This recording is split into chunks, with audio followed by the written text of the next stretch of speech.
ভালো লাগাগুলো দেখে মানুষ বলতেছে জনাব তারেক রহমান হলো ফাটাকেষ্ট, ফাটিয়ে দিচ্ছে ক্ষমতার চেয়ারে বসে দেশের মানুষকে পরিবর্তনের যে আভাস তিনি দিতেছেন, এইভাবে দেশের মানুষ তার প্রশংসা করতেছে। মুফতি আমির হামজা ভাই তার অ্যাকশন শুরু হয়ে গেছে।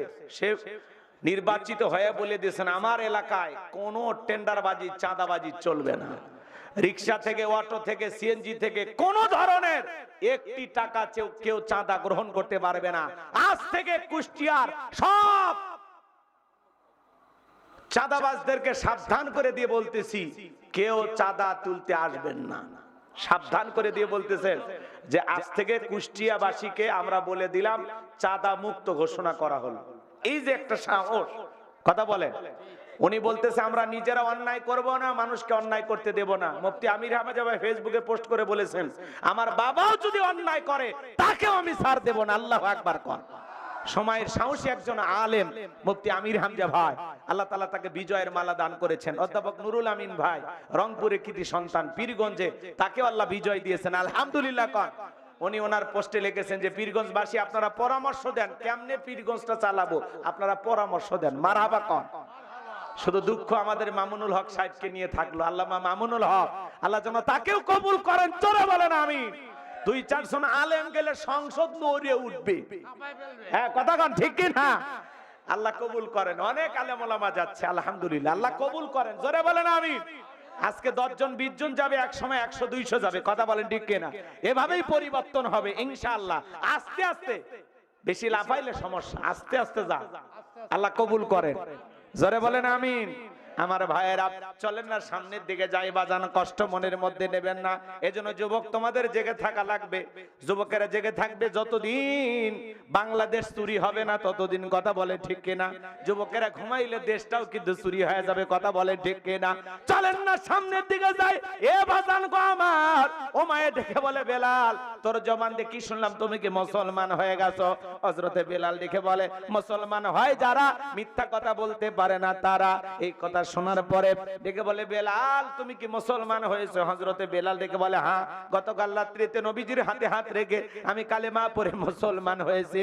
এইবার ওমায়ে দেখে বলে বেলাল তুমি যদি চাও উট দুম্বা ছাগলের মালিক তোমাকে বানায়া দেব, থাকার জন্য ভালো ঘরের ব্যবস্থা করে দেব। হযরতে বেলাল দেখে বলে ওমাইয়া রে, দুনিয়ার কোন পার্থিব সম্পদের বিনিময়ে বেলাল তার ঈমান বিক্রি করবে না। বলুন আল্লাহু আকবার। আর একটু জোরে কর না আল্লাহু আকবার। আমার ভাইয়েরা গভীর মনোযোগ দিয়ে কথাগুলো শুনে যাবেন বাজান। আমি গুনাহগার যে কথা বলতে চাচ্ছিলাম, হৃদয়ের কান পেতে কথাগুলো শুনে যান। এইবার ওমায়ে ডেকে বলে আমার কথা না শুনলে বড় নেতা আবু জেলকে খবর দেব। হযরতে বেলাল ডেকে বলে কোন বড় নেতা ছোট নেতা এখন কাউকে গোনার টাইম নাই। আমি দুনিয়ার কোন আবু জেলকে ভয় করি না, আমি ভয় করি আমার আল্লাহকে। বলুন আল্লাহু আকবার। এইবার ওমায়ে দৌড়ে চলে গেল আবু জেলের বাড়িতে। যা বলেন তার সংবাদ খুব খারাপ, আমার বাড়ি কৃতদাস বেলাল কালেমা পড়ে মুসলমান হয়েছে। তাই নাকি? বলে হ্যাঁ, ঠিক আছে চলো যাই। আমার ভাইয়েরা আবু জেলের কিছু সাঙ্গপাঙ্গ ক্যাডার মাস্তান ছিল যাদের কাজই হলো মুসলমানদের উপর নির্যাতন জুলুম চালানো। আজও তাম পৃথিবীর দিকে তাকায় দেখবেন জালেমদের বিশেষ একটা বাহিনী থাকে যাদের কাজই হলো টুপিওয়ালা দাড়িওয়ালা ইমানদার আল্লাহওয়ালাদের উপর নির্যাতন জুলুম চালানো। কথা বলেন ঠিক কিনা? আবু জেল তার সাঙ্গপাঙ্গ নিয়ে উমাইয়ের বাড়িতে হাজির হইয়া ডাইকে বলে বেলাল এইদিকে আসো, তুমি কি মুসলমান হয়েছো? হযরতে বেলাল ডেকে বলে হ্যাঁ, নবীজির হাতে হাত রেখে আমি মুসলমান হয়েছি। এইবার আবু জেল ডেকে বলে বেলাল তুমি যদি চাও উট দুম্বা ছাগলের মালিক বানায়া দেব, থাকার জন্য ভালো ঘরের ব্যবস্থা করে দেব, ব্যবসা বাণিজ্য যদি করতে চাও দিরহাম টাকা পয়সা যা লাগে দেব। বেলাল তুমি চাইতে দেরি, তোমার চাহিদাগুলো আমরা পূরণ করতে দেরি করব না। হযরতে বেলাল ডেকে বলে আবু জেল রে, দুনিয়ার সব সম্পদ যদি আমি বেলালকে দিতে চাও, দুনিয়ার সব সম্পদ ছাড়তে রাজি, নবীজির কালেমা ছাড়তে রাজি নাই। বলেন আল্লাহু আকবার। বেলালের মতো খাঁটি ইমানদার মুসলমান যারা দুনিয়ার কাছে বিক্রি হবে না তারা। কথা বলেন।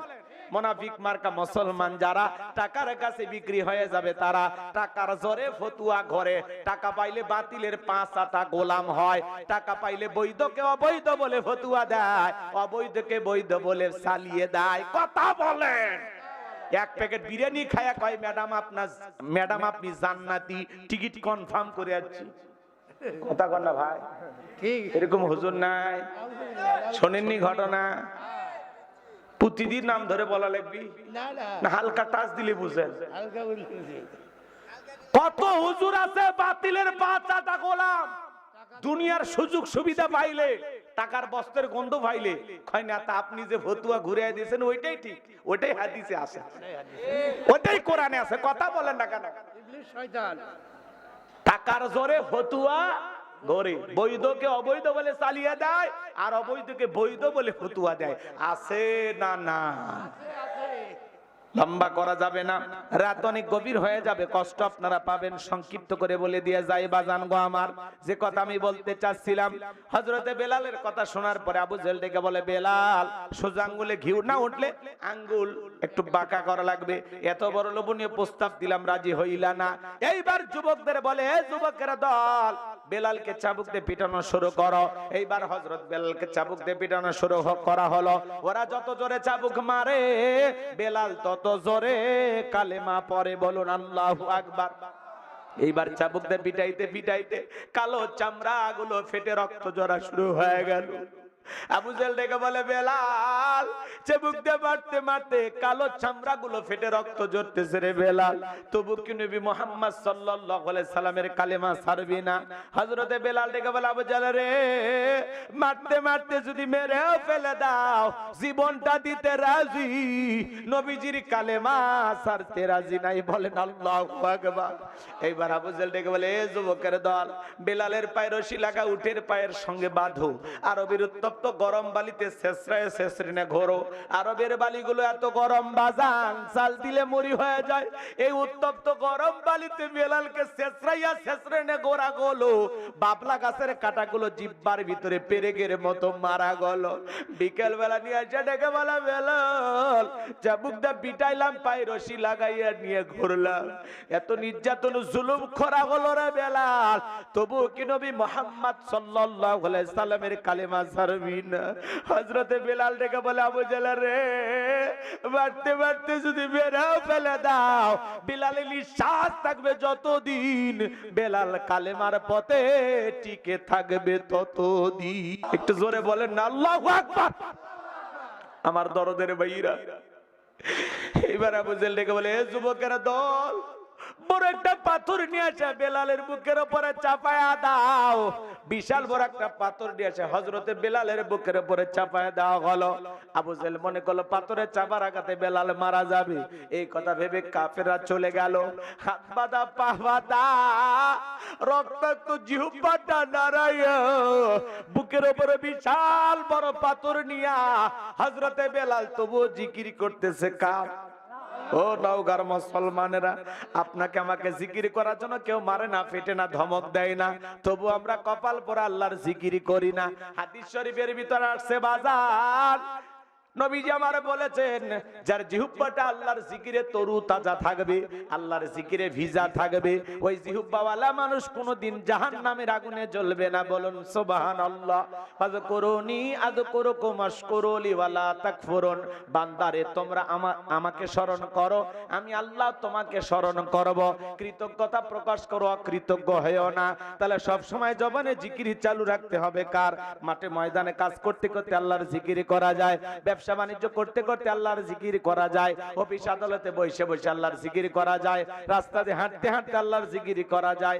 এ বাজান জিকির করার জন্য আলাদা সময় লাগে না, সব সময় জবানে জিকির চালু রাখবেন। সুবহানাল্লাহ, আলহামদুলিল্লাহ, লা ইলাহা ইল্লাল্লাহ, আল্লাহু আকবার, সুবহানাল্লাহি ওয়া বিহামদিহি, সুবহানাল্লাহিল আযীম। আল্লাহু আকবার।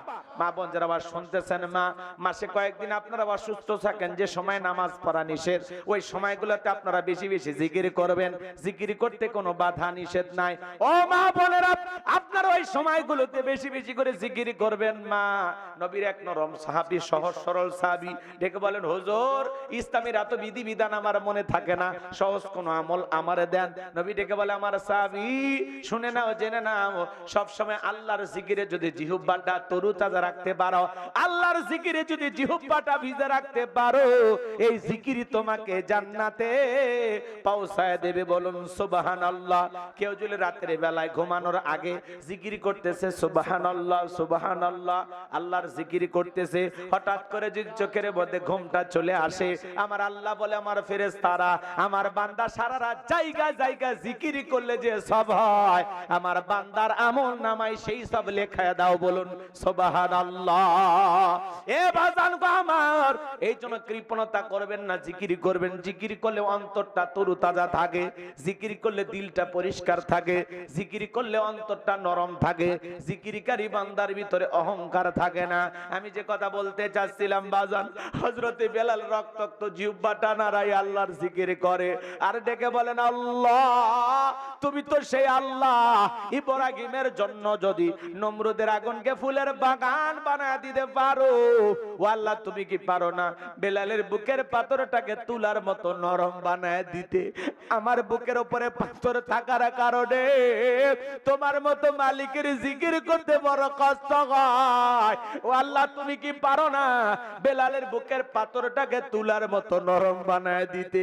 হযরতে বেলাল দোয়া করতে দেরি, আসমানের মালিক আল্লাহ দোয়া কবুল করতে দেরি করে নাই। বেলালের বুকের পাথরটাকে আমার আল্লাহ তুলার মতো নরম বানিয়ে দিয়েছেন। বলুন সুবহানাল্লাহ। আশিক রাসূল বেলাল নবীর পাগল বেলাল নবীকে কতটা ভালোবাসতেন জানেন? ও নওগাঁর মানুষেরা শুনে যান, নবী যখন মক্কা নগরীতে পথ চলতো, বেলাল একবার ডানে যায় একবার বামে যায়। নবী ডেকে বলে বেলাল একবার ডানে যাও একবার বামে যাও, ব্যাপারটা বুঝি না। হযরতে বেলাল ডেকে বলে নবী গো, আপনি কালেমার দাওয়াত দেন, ইসলামের প্রচার প্রসার করেন, এই কাফেরাগুলো আপনার শত্রু, আপনাকে টার্গেট করে যদি ডান থেকে তীর নিক্ষেপ করে গো নবী, ওই তীরটা যেন সর্বপ্রথম আমি বেলালের বুকের ভিতরে ঢোকে, আবার বাম দিকে যায়। মনে মনে ভাবি ওরা যদি বাম থেকে তীর নিক্ষেপ করে, ওই তীরটা যেন সর্বপ্রথম আমি বেলালের বুকের ভিতরে ঢোকে। আমি বেলাল মারা গেলে ইসলামের ক্ষতি হবে না, আপনি নবী মারা গেলে ইসলাম আর মাথা উঁচু করে সামনের দিকে দাঁড়াতে পারবে না। বলুন আল্লাহু আকবার।